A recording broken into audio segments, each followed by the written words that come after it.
Hi welcome back. इस video में बात करेंगे बालकृष्ण इंडस्ट्रीज लिमिटेड के बारे में। ये टायर मैन्युफैक्चरिंग कंपनी है और सेकंड लार्जेस्ट कंपनी है एमआरएफ के बाद। और कंपनी मेनली आज के डेट में फाइनेंशियल 26 में इसका 91% रेवेन्यू ओएसटी सेगमेंट से आता है, जहां पे ये ऑफ हाईवे टायर्स बनाती है, जो कि बड़ी बड़ी मशीन्स जैसे ट्रैक्टर्स, माइनिंग मशीन्स, जेसीबी वगैरह में टायर्स, बड़े बड़े जो हैवी टायर्स होते हैं वो मैन्युफैक्चरिंग करती है। और जो टायर को मैन्युफैक्चर करने के लिए रॉ मटेरियल लगता है कार्बन ब्लैक, कंपनी वो भी बनाती है और 9% रेवेन्यू बाकी का वहां से आता है। इसमें ये खुद के यूज के लिए भी, रॉ मटेरियल के लिए भी बनाती है और साथ ही साथ थर्ड पार्टी को सेल भी करती है। और फ्यूचर में अभी कंपनी ऑन हाईवे बिजनेस का भी प्लान कर रही है। और अगर इसके अभी बैलेंस शीट में जाएं तो बहुत ही हैवी कैपेक्स हो रहा है। 7,500 के फिक्स एसेट हो चुके हैं अभी, लास्ट ईयर के कंपैरिजन में 500 करोड़ बढ़े हैं। और अभी 2500 करोड़ के और अंडर एक्सपेंशन है प्लांट्स और मैन्युफैक्चरिंग कैपेसिटी, जो कि आज तक की कंपनी की हिस्ट्री में सबसे लार्जेस्ट है। जितनी कैपेसिटी ऑलरेडी है उसकी 33% और बढ़ा रहे हैं। अगर 2015 से अभी तक के एसेट्स देखें तो 5,000 से बढ़ते बढ़ते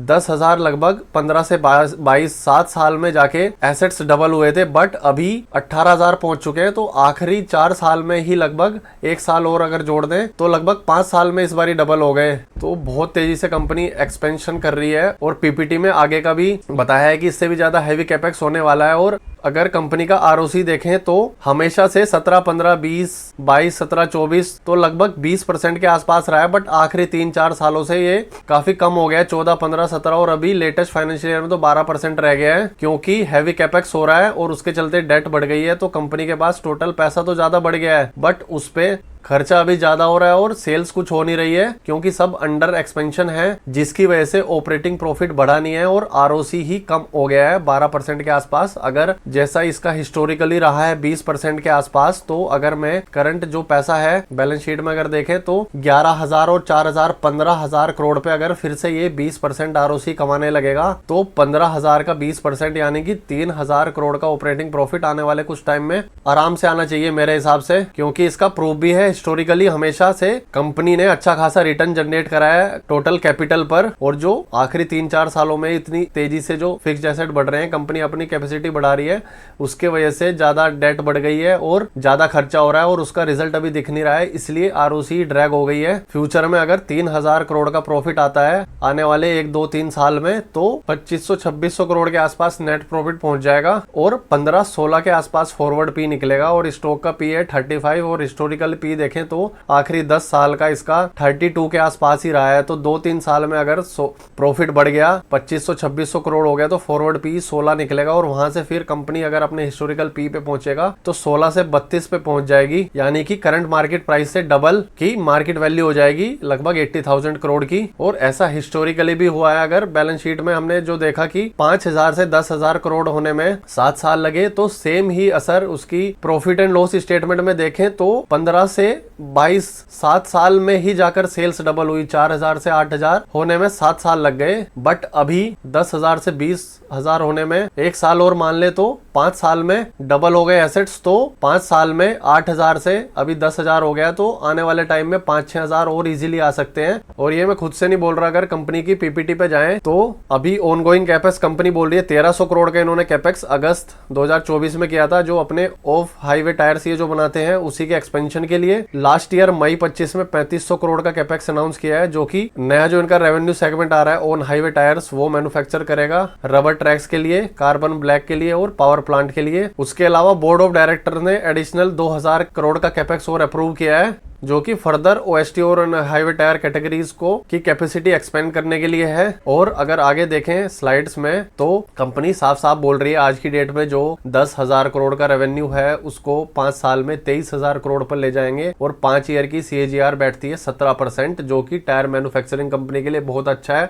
और मैं मानता हूं कि जितनी भी कंपनी 15% से ज्यादा ग्रो कर सकती है अपना सेल CAGR बेसिस पे, उनमें कभी भी पैसा लगा के लॉस होने के चांसेस बहुत कम है। और ये तो 5 साल का टारगेट है और मैंने जैसा बोला कि आने वाले 1-2 साल में ही ये 80-100 का डबल यानी कि लगभग 16,000 के आसपास तक इसकी सेल्स पहुंचनी चाहिए, जिस हिसाब से ये कैपेक्स कर रही है। और सबसे अच्छी बात है अगर इसका शेयर प्राइस देखें तो 2021 वाले लेवल पर ही है लगभग 2021 में, और अभी में लगभग डबल होने वाली है तब से अभी तक की सेल्स।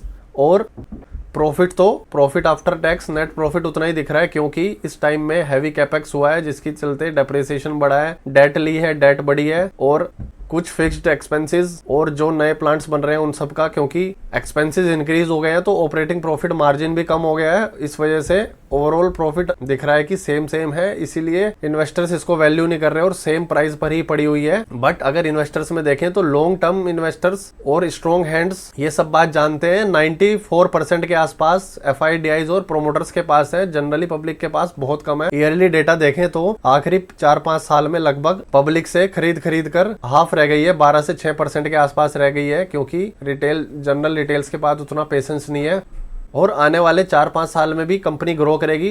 आने वाले 4 साल में लगभग यहाँ से 2.2x का टारगेट है, 17% CAGR, और मेरे हिसाब से 2-3 साल में ही फॉरवर्ड पी 16 निकलेगा, और 16 से जो इसका मीडियन पी रहता है 32 वहां पे जाएगा, तो डबल होने के पूरे चांसेस है। बट मैं फिर भी इसमें अगर कंजर्वेटिव अप्रोच लेके चलूं तो मैं उस प्राइस तक ही एक्सपेक्ट करके चलूं जहां तक ये ऑलरेडी पहुंच चुका है 2024 के आसपास, जब ओवरऑल मार्केट ने अपना पीक बनाया था, और तब से ओवरऑल मार्केट भी डाउन है, तो वहां तक जाने में भी इसका लगभग 50% का स्कोप है, जो कि एक ऐसा प्राइस है जो कि पहले मार्केट इसको दे चुका है। तो वहां तक जाना तो बहुत फिजिबल है इसके लिए, क्योंकि एज सच बिजनेस में कुछ खराबी तो नहीं है, और 17% से सेल्स ग्रो करने की बात हो रही है, जो कि ऑब्वियसली प्रॉफिट भी 17% से ज्यादा ही स्पीड से बढ़ाएगा प्रॉफिट मेरे हिसाब से। उसके बाद अगर आने वाली कुछ स्लाइड में देखें तो, और ऐसा नहीं है कि अभी तक का जो कैपेक्स हो रहा है उसी पे कंपनी रुक जाएगी। फाइनेंशियल ईयर 29 तक आने वाले 3 साल में 6800 करोड़ का ओवरऑल कैपेक्स करने वाली है। तो आज की डेट में जितने फिक्स्ड एसेट्स हैं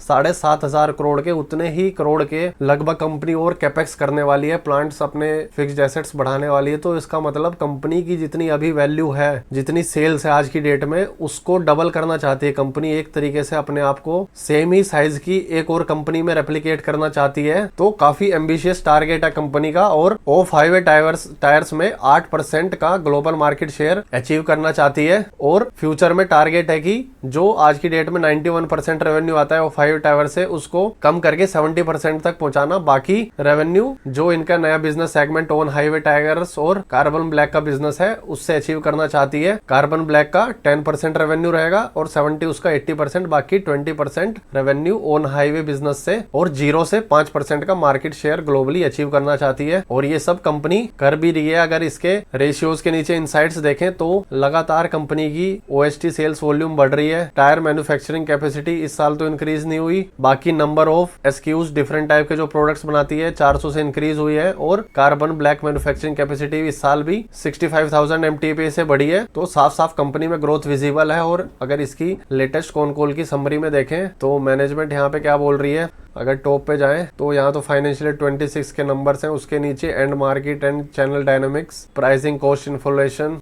बाकी उसके नीचे कार्बन ब्लैक की जो 2,65,000 MTPA की अभी कैपेसिटी है, इसको इस क्वार्टर के एंड तक 360 MTPA तक पहुंचाना, और 30% खुद के टायर मैन्युफैक्चर करने के यूज में लेंगे, और बाकी 70% मार्केट में सेल करेंगे। उसके नीचे ऑन हाईवे एक्सपेंशन के बारे में क्या बोल रहे हैं कि जो इनका अभी ये सेगमेंट स्टार्ट होने वाला है, उस अकेले में 5,000 करोड़ का रेवेन्यू करेंगे 2030 तक, 0 से 5,000 विद इन 4 ईयर्स। फेज 1 इसका कंप्लीट हो चुका है फरवरी 26 में, और अभी 800 टायर पर डे बना रहे हैं कॉमर्शियल व्हीकल और OST के, और CVR की कैपेसिटी फेज 2 खत्म होने से के बाद 800 टायर से लेके 3800 टायर्स पर डे बनाएंगे। बाकी 2 व्हीलर PCR का दिया है। उसके नीचे अगर देखें तो मार्जिन के बारे में बोल रहे हैं कि जितना हमेशा अभी तक कमाते आए हैं 23 से 25% के आसपास का जो हमेशा से रेवेन्यू रहा है, उतना ही फ्यूचर के लिए गाइड कर रहे हैं। बाकी कैपेक्स जो हमने देखा है 2000 करोड़ का और अप्रूव किया है, उसके बाद total capex plan till financial 29 तक। तो कंपनी सेम चीजें बोल रही है जो हमने देखा। तो कंपनी अच्छी है, ग्रोइंग बिजनेस है, और सबसे अच्छी बात है जिस प्राइस पर अभी अवेलेबल है वो भी एक रेंज के लोअर साइड पर ही अवेलेबल है। अगर इस रेंज को देखें तो इस रेक्टेंगुलर पैटर्न के